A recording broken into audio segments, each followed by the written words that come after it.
Des de Waterloo, des de la Casa de la República, hi ha l'expresident de la Generalitat, Carles Puigdemont. President, bona nit. Bona nit. Ara sentíem el company, el Miquel Sabe, explicant quina és la situació. Ara està tot en mans del Tribunal Suprem, que demà ha de decidir si vostè podrà ser o no candidat a les europees. Què li diu el nas? Què creu que passarà?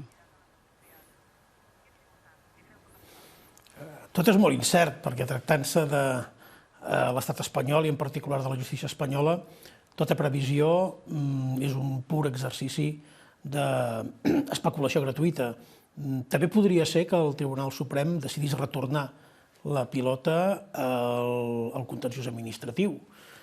Podria decidir estimar les nostres al·legacions, podria decidir rebutjar-les i que això vagi al Tribunal Constitucional, podria decidir fer una qüestió perjudicial al Tribunal de Justícia de la Unió Europea.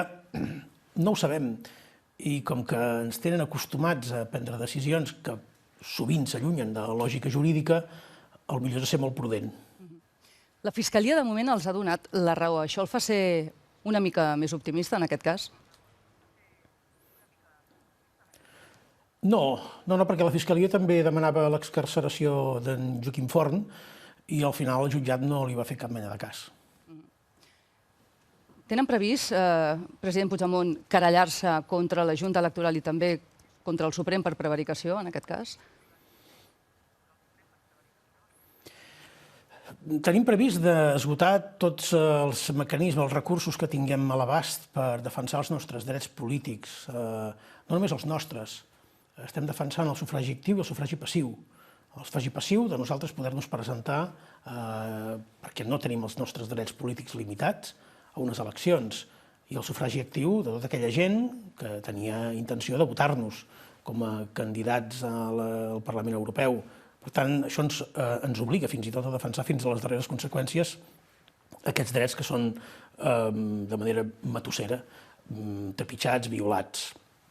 En tot cas, hem de parlar amb tot l'equip jurídic, que ha fet molt bona feina, amb un temps rècord, ja hi estem acostumats, a veure quin és el pas següent, si a part d'anar al Tribunal de Justícia de la Unió Europea, si pertoca, perquè hi ha una via que podria fins i tot afectar la convocatòria d'eleccions o la celebració de les eleccions europees a l'estat espanyol, o anar al Tribunal Europeu de Drets Humans, perquè hi ha clarament drets fonamentals que han estat violats, i hi ha també la possibilitat, perquè també hi ha elements, alguns de recusació d'alguns dels membres que demà hauran de veure aquest cas, o de directament querella per alguna prevaricació.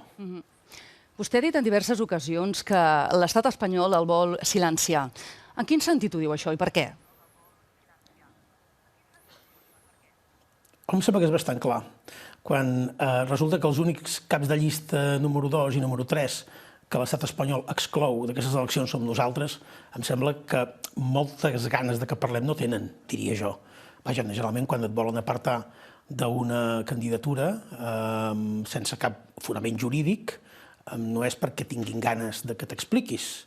Quan hi ha editorials de diaris espanyols que literalment titulen "Apartar a Puigdemont", em fa l'efecte que són bastant explícits amb les seves intencions. Vaja, no crec que el que vulguin és oferir-nos un altaveu perquè ens puguem expressar. Queda clar. Suposem, president, que vostè surt escollit, pot presentar-se a les eleccions europees, surt escollit amb un escó i, per tant, vostè defensa que a partir d'aquest moment ja té immunitat. El que passa que l'Eurocambra diu que perquè això sigui així, perquè vostè tingui aquesta immunitat, ha de venir a recollir la seva acta en persona a Madrid. La pregunta és obligada, president. Vostè vindrà a recollir l'acta d'eurodiputat? En primer lloc, aquest informe suposat de l'Eurocambra, que l'hem demanat i no l'hem vist, és un informe d'augment apòcrif, que no porta segell, que no està signat, que diu el que sembla que és un disc sol·licitat per part de l'estat espanyol i que contradiu, per cert, altres informes que sí que tenen autor, que sí que tenen persones que els signen, que diuen exactament el contrari i que en el seu moment farem valer. És molt curiós, tanmateix, que tota aquesta gent que encarrega aquest disc sol·licitat a l'amic Tajani perquè digui allò que volen sentir, en canvi tinguin tanta pressa que no participem en unes eleccions i fins i tot vagin a vulnerar la llei per evitar que ens presentem a les eleccions. no deuen tenir molt clar això que sostenen, que no podrem agafar l'acte. Tenim clar nosaltres i defensarem que podem agafar l'acte, d'altres coses perquè està fora de dubte, en els casos precedents, no amb alguns, amb tots, que la immunitat ha començat a operar a partir del moment de la publicació dels resultats. I si hi ha alguna discussió sobre la nostra condició plena de diputats del Parlament Europeu, aquesta no es resoldrà en un contenciós administratiu de Madrid, ni en el Tribunal Suprem de Madrid, ni al Tribunal Constitucional espanyol. Es resoldrà al Tribunal de Justícia de la Unió Europea, que és un espai neutral, és un espai independent, en el qual sí que confiem i en el qual veiem que els nostres drets estaran garantits. Si no m'equivoco, president, eren els serveis jurídics de l'Eurocambra els que diuen que perquè vostè gaudeixi d'aquesta immunitat ha d'anar a recollir en persona l'acte de diputat a Madrid. No un document apòcrif, com diu vostè, no? Sí. Si algú ha vist aquest document que porti el segell i la firma, que l'ensenyi. Nosaltres l'hem demanat, encara no el tenim. Anem al seu retorn, perquè vostè ha dit incansablement que si surt escollit eurodiputat tornarà a Catalunya. Ho manté? Jo no he dit això.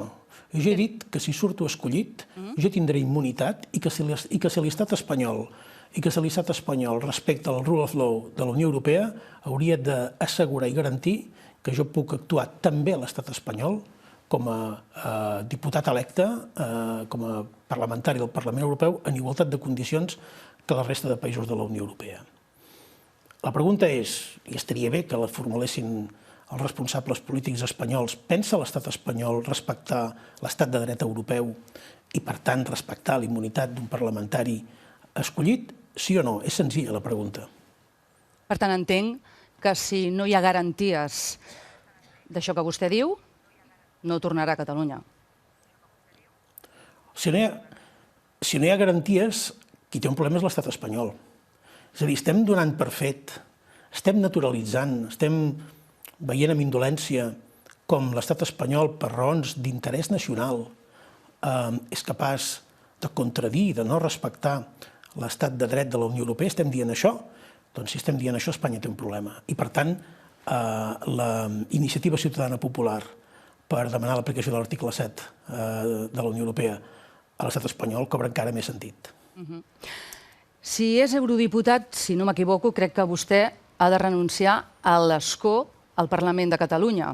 Per tant, si això passa, vostè no podrà ser restituït com a president de la Generalitat. Entenc que si vostè ara opta per ser eurodiputat és que ja no vol ser president de la Generalitat?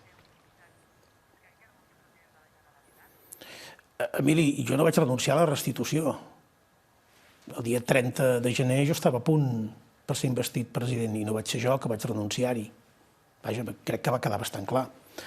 Es va intentar una via que va ser avortada en el seu moment de reforma del reglament o de modificació de la llei de la presidència.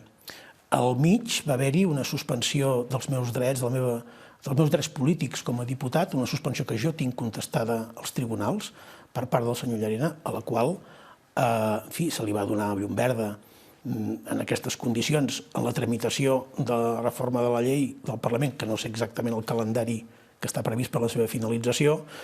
És evident que en aquests moments la voluntat no és aquesta per part del Parlament de Catalunya.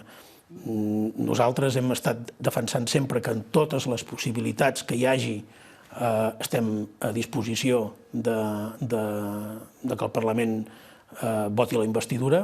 Això no ha passat i tenim unes eleccions convocades, unes eleccions europees, en les quals la veu del que hem estat defensant aquest any i mig, no pas sense costos, no pas sense sacrificis, no pas sense amenaces, es pugui sentir alta i clara. I crec que és una oportunitat que hem d'aprofitar per damunt de qualsevol altra. Parlem de les eleccions que hi ha hagut, les eleccions espanyoles del 28 d'abril passat. M'agradaria conèixer quina lectura fa de la victòria a Catalunya d'Esquerra Republicana. Com interpreta aquests resultats? Jo crec que la lectura que hi ha hagut dels resultats a Catalunya és una lectura tremendament positiva. En primer lloc, perquè confirma que el moviment per la independència de Catalunya, lluny de ser aquell suflé del qual ja ningú parla, per cert, lluny de ser una febrada, no només es manté, sinó que es consolida en unes condicions que continuen sent molt dures. Gent a la presó, gent a l'exili, continua i repetida i reiterada amenaça d'aplicació del 155 si no ens portem bé, amenaces a ciutadans particulars, etc. Per tant, que en aquestes condicions hi hagi aquesta robustesa del moviment independentista, això és una notícia tremendament positiva. Segona, si mirant el mapa conjunt de l'estat espanyol, queda clar que si per alguna raó la ultradreta no ha pogut obtenir els resultats que auguraven algunes enquestes o que alguns desitjaven, és, entre altres, pel comportament electoral de Catalunya i del País Basc, sobretot. Per tant, des d'aquest punt de vista, també ens hem de felicitar. L'independentisme porta 22 membres electes al Congrés dels Diputats. És veritat que hi ha una combinació aritmètica que permet que el senyor Pedro Sánchez no atengui aquesta realitat, però també és veritat que si es tracta d'analitzar quina ha estat l'expressió dels ciutadans de Catalunya en aquestes eleccions, vaja, intuiria que qui vulgui ser primer ministre d'Espanya algun cas li hauria de fer. En qualsevol cas, per les seves paraules, no he detectat que ho hagi interpretat com una derrota per part del partit que vostè representava, Junts per Catalunya, representa. Home, no ho podia interpretar com una derrota perquè tampoc vam guanyar les eleccions del 2016. Em referia a les... Perdoni, president, em referia si ho comparàvem amb les del 21 de desembre. Tampoc vam guanyar. Va guanyar Ciudadanos les eleccions a Catalunya. Hauríem guanyat si haguéssim anat amb una llista conjunta, però no vam guanyar. Nosaltres crec que la història, no sé si hem guanyat l'espai que abans era Convergència, Convergència i Unió, etc. Crec que hi ha hagut una única vegada que es van guanyar les eleccions generals, si no recordo malament. No són unes eleccions en les quals els resultats sempre hagin estat espectaculars, però que en les condicions en què hem estat, amb les dificultats que l'espai té diguem-ne, per ser suaus, de discreció informativa, amb la manca de recursos econòmics que hem hagut d'afrontar aquestes eleccions, creiem que mantenir uns resultats baixant percentualment una mica, pujant 14.000 i escaig vots, igualant el nombre de diputats i baixant un diputat, perdó, el nombre de senadors i baixant un diputat, és un resultat que, tenint en compte que en l'inici de la campanya electoral totes les enquestes ens donaven 3 diputats, acabar amb 7, doncs crec que dintre de tot nosaltres podem estar raonablement satisfets de la feina que ha fet, sobretot la Laura Borràs, en Jordi Sánchez des de la presó, i estic molt content que tant en Jordi Turull com en Josep Rull hagin obtingut escó. I, si m'ho permeteu, dit des d'aquí, de la Casa de la República, molt agraït, molt content que particularment en Jaime Matamala hagi estat escollit senador. Diria que Esquerra Republicana està fent ara el paper pactista que tradicionalment s'atorgava a Convergència? No ho sé, perquè la legislatura encara no ha començat.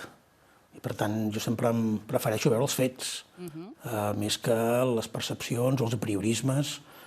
Justament nosaltres hem estat molt víctimes d'això, d'aquests prejudicis, d'aquestes percepcions sobre els nostres fets. Per tant, crec que jo vull veure els fets per poder prendre decisions o anàlisis. Crec que el conjunt de l'independentisme, en el seu conjunt, ha explicitat el 21 de desembre, ho ha fet ara, el seu compromís amb l'1 d'octubre del 2017, i estic absolutament convençut, convençudíssim, que ningú no es desviarà d'això. No sé si és una percepció, president, però sí que hi ha hagut veus que a l'hora d'interpretar els resultats han dit que Junts per Cat ha volgut imitar l'original, que és Esquerra Republicana, i que davant la còpia la gent sempre s'acaba quedant amb l'original. No sé què en pensa d'aquesta teoria, vostè. No sé a què es refereix exactament, si es refereix a defensar la independència o defensar el pactisme. Abans m'ha fet una pregunta sobre si Esquerra Republicana estava jugant el rol de Convergència i Unió. Se suposa que l'original era Convergència i Unió. No, em refereixo... No pas la còpia. Però entenc que vostè pregunta per... Correcte. Jo crec que m'ha entès, president, però en qualsevol cas em referia al concepte de l'independentisme, no? És a dir, Junts per Catalunya, si interpretem d'on ve que és l'antiga Convergència, no havia estat tradicionalment un partit independentista, ho era Esquerra Republicana, s'han anat acostant en aquest camí i aquí anava la teoria d'alguns analistes aquests dies. No sé què en pensa. Clar, si pensem realment que Junts per Catalunya és l'antiga Convergència, és obvi que no ho entendrem. Junts per Catalunya neix el 21 de desembre i neix netament com una força sobiranista, una força d'espectre ideològic ampli. I per tant, des d'aquest punt de vista, no hi ha dubte del que ha representat sempre Junts per Catalunya i molta de la gent que s'ha involucrat en Junts per Catalunya. Per exemple, el nostre cap de llista, Jordi Sánchez. Jo el conec fa molts anys. Jordi Sánchez ha estat sempre un independentista. Deixi'm que parli de mi mateix. Jo he estat sempre un independentista. I estic encantat de veure gent que s'ha incorporat a Junts per Catalunya o a Esquerra Republicana i algun significat candidat d'Esquerra Republicana que mentre alguns defensàvem els independentistes detinguts l'any 92, d'altres no estaven aquí exactament. Per tant, això de l'original i la còpia depèn. Jo he estat sempre independentista, crec que ningú no pot tenir dubtes d'on estava en Jordi Sánchez des que té activitat, començant per la crida a la solidaritat, i acabant ara mateix, i per tant entendrà que és una mica complex respondre la seva pregunta dels termes que la planteja. D'acord, doncs ho plantejaré, si em permet, d'una altra manera. President, creu vostè que hi ha una part de votant, el convergent de tota la vida que en aquests moments es pugui sentir orfe de partit, si em permet dir-ho d'aquesta manera? Podria ser, no li desmenteixo això, però el que passa és que no tenim encara dades. El per què ha passat... Els resultats s'han d'analitzar no amb percepcions, amb intuïcions o amb la proximitat emocional d'un resultat. S'han de deixar reposar, hi ha d'haver-hi molta ciència, hem de deixar que experts, nosaltres ho hem encarregat, a gent que analitza dades per veure per què amb un creixement del 14 i escaig % de la participació a Catalunya, amb una caiguda de pràcticament 10 punts de Podem, de fet, en percentatge, qui més se'n beneficia és el PSC, després Esquerra Republicana, com es produeixen els transvasaments de vots, per què, malgrat tenir una gran capacitat de mobilització a l'independentisme, en relació al 21 de desembre hi ha hagut una significativa pèrdua de vot independentista, teòricament, però si ho comparem amb les anteriors generals, la fotografia és bastant igual.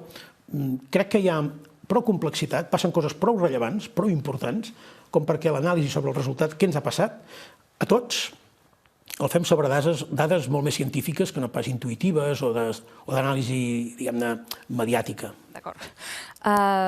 Què hi farà Junts per Catalunya a Madrid? Què n'hem d'esperar de Junts per Catalunya al Congrés de Diputats en aquesta propera legislatura? Bé, aquesta és una decisió que prendrà el grup parlamentari, que prendrà en Jordi Sánchez, que prendrà la Laura Borràs, que prendrà en Josep Rull, en Jordi Turull, en Jaume Alonso Cuevillas, els hi pertany a ells, han estat escollits per fer això i faran valer, naturalment, la força de 7 vots, que poden ser molt importants en segons quines combinacions. Poden ser molt importants. Per tant, des d'aquest punt de vista, el grup parlamentari ha començat ja a treballar, el grup parlamentari, els diputats escollits a Madrid han començat a treballar. Crec que també hem de veure quins són els primers moviments que pugui fer el candidat a la investidura, el primer ministre Pedro Sánchez. És bastant raonable pensar que fins després de les eleccions europees i municipals no hi haurà res tangible i probablement després tindrem un paisatge molt més clar sobre cap on vol orientar la legislatura el senyor Pedro Sánchez. Això és molt important per prendre decisions. No és el mateix, jo crec que tots els que ens estan mirant ho poden entendre, no és el mateix l'actitud que hàgim de tenir davant, imaginem, un Pedro Sánchez que aposta per un govern, per exemple, de coalició amb Podemos, al qual li falti suports i els vagi a buscar en els que ja vam donar suport a la moció de censura, que la que poguéssim tenir en un Pedro Sánchez que vagi a buscar directament, que es llenci els braços del nacionalisme espanyol que representa Ciudadanos i que ja no s'hostilitzi obertament amb el que representa tot això. No és el mateix i, per tant, com que això no ho sabem, crec que també hem de ser molt prudents, molt responsables amb l'encàrrec que ens han fet els nostres electors per poder aventurar abans d'hora què és el que anem a fer. A les eleccions europees, si vostè finalment s'hi pot presentar, Oriol Junqueras serà el cap de llista d'Esquerra Republicana i vostè el cap de llista de Junts per Catalunya. Serà també una prova per demostrar finalment qui lidera l'hegemonia de l'independentisme? En absolut. I seria un error que algú ho plantegés així. L'independentisme no està en competició amb si mateix.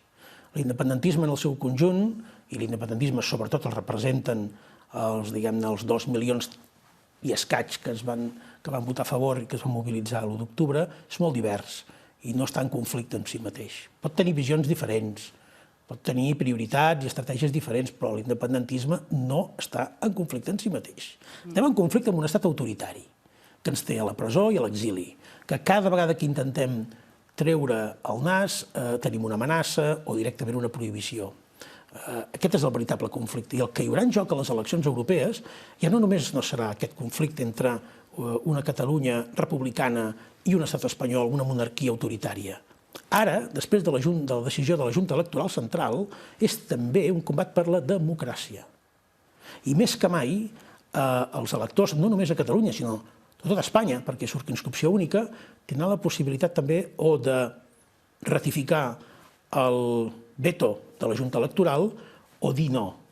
El fet que la Junta Electoral vulgui eliminar una opció política o uns candidats, això mereix una resposta, i una resposta de caràcter democràtic.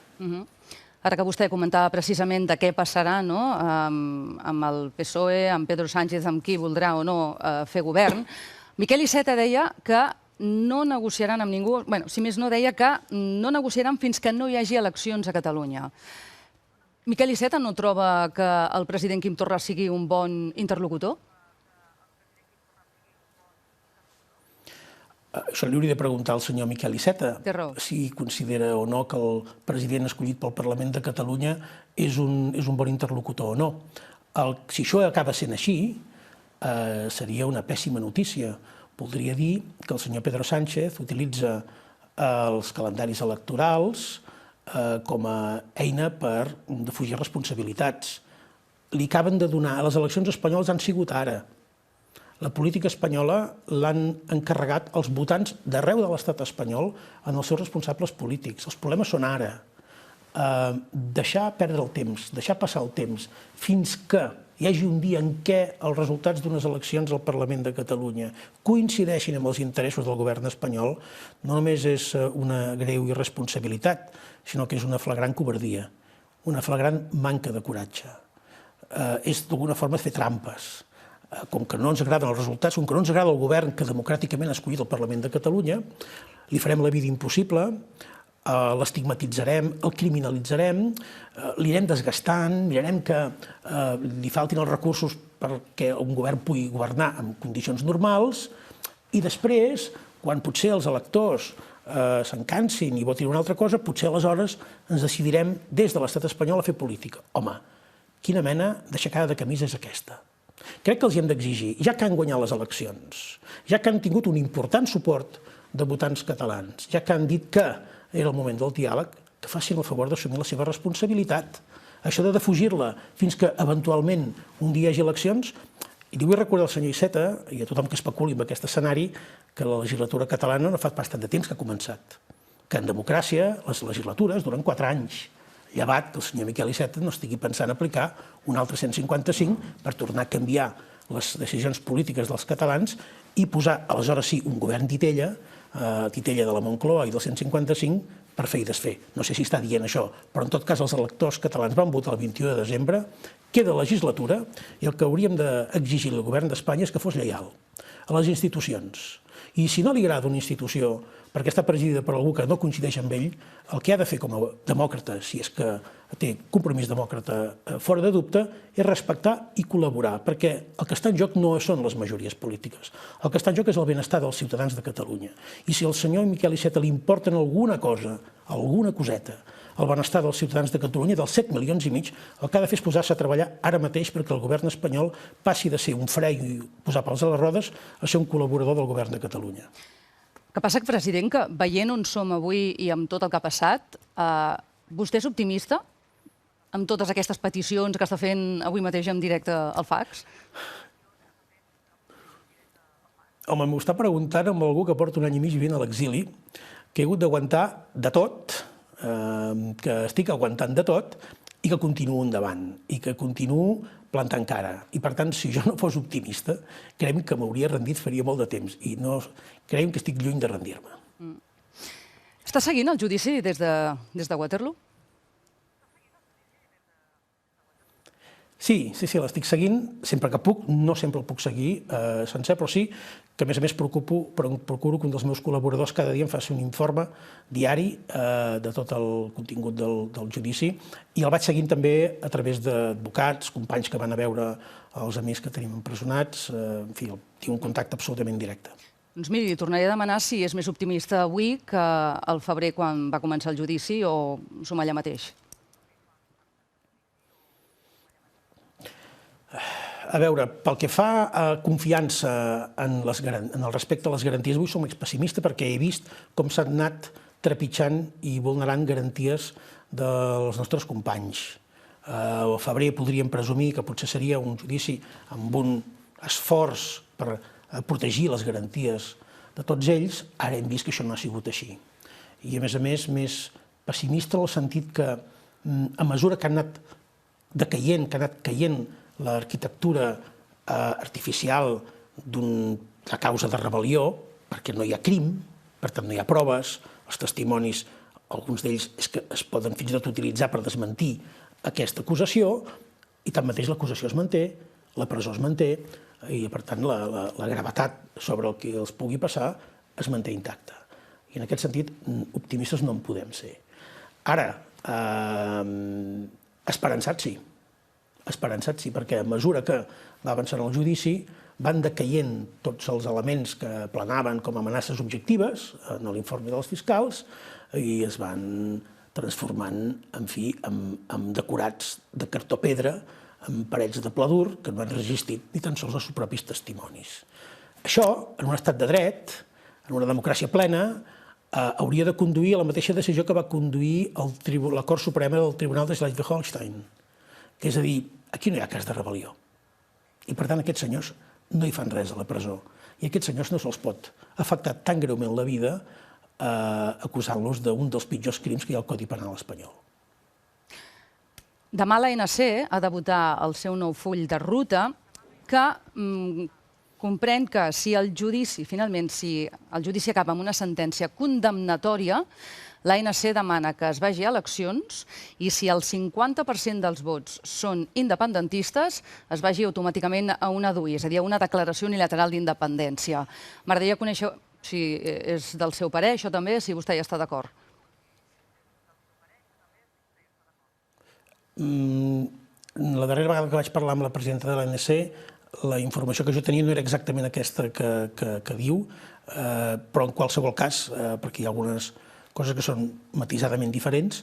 En qualsevol cas, sí que penso esperar demà la resolució de l'Assemblea. El que tenia entès jo, i potser ho tinc mal entès jo, disculpi, era que si les circumstàncies portaven a la celebració d'eleccions, no tant en el sentit que es demanés que hi hagués eleccions, es pensava que es havien de produir unes circumstàncies, unes condicions determinades.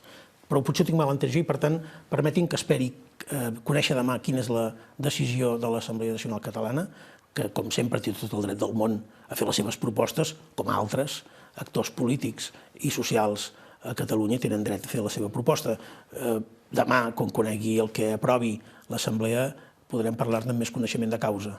Entenc que vostè es vulgui esperar demà, però en qualsevol cas aprofito i li demano si estaria d'acord amb aquest plantejament. És a dir, que si hi ha unes noves eleccions i el 50% dels vots són independentistes, vostè també estaria d'acord en que es anés a la declaració unilateral d'independència.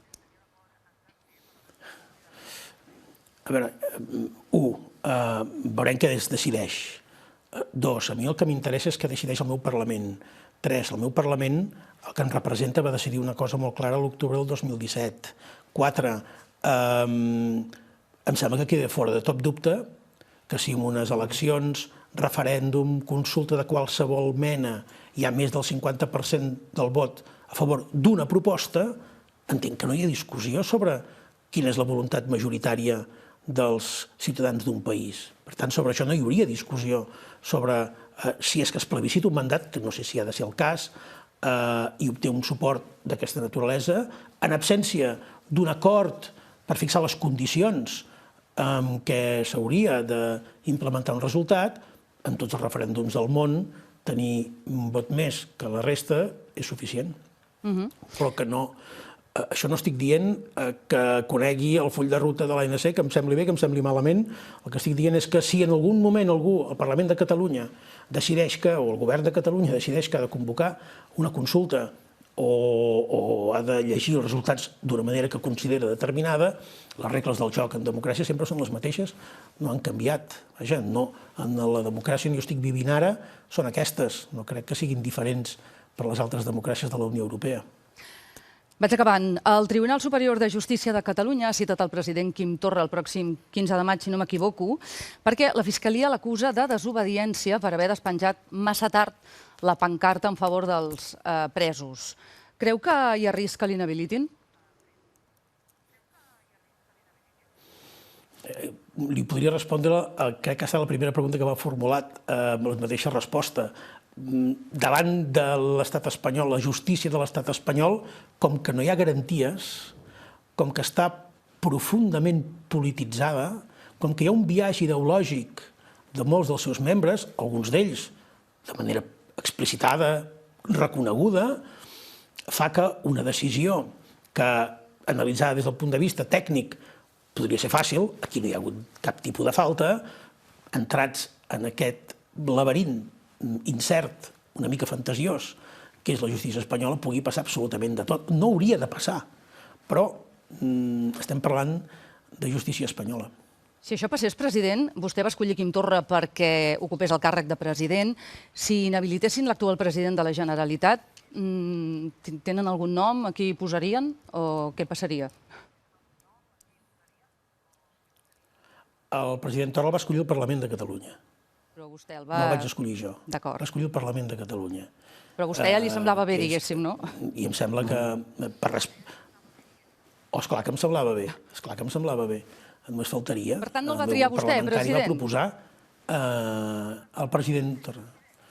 El grup parlamentari proposa, en un sistema parlamentari, qui tria els presidents són els parlaments. I, per tant, els grups parlamentaris proposen, i quan es proposa és fruit d'un debat, una reflexió interna, en el que s'analitzen diversos factors, diverses circumstàncies i diverses opinions. I el grup parlamentari va considerar que la millor opció era el president Quim Torra, i així ho va considerar la majoria del Parlament de Catalunya. Jo tinc un màxim respecte per les decisions del Parlament de Catalunya. Fixi's, jo vaig arribar a l'exili, em vaig reivindicar com a president legítim, i vaig dir que ho seria mentre el meu Parlament no n'escollís un altre. I a partir que el Parlament n'escull un altre, el president és el senyor Quim Torra, el president Quim Torra. Queda clar. President Puigdemont, li agraeixo molt que hagi estat aquesta nit al Fax. Per cert, veig que darrere seu hi ha un cub del Fax que quan aquest programa viatja pels llocs sempre el porta. I en aquesta ocasió, si no m'equivoco, crec que ha estat el company Xavi Coral, que està a la delegació de Brussel·les, qui l'ha portat fins a la Casa de la República. És així? No sabria què dir-li, però tinc entès que sí. En tot cas... No, jo soc molt prudent i deixi'm, ara que parla dels mitjans públics, d'un corresponsal d'un mitjà públic, agrair la feina enorme que esteu fent com a mitjà públic en unes condicions difícils i em puc donar testimoni de primera mà tant aquí com a Alemanya com als països que he visitat. I crec que és de justícia que us ho reconeguem.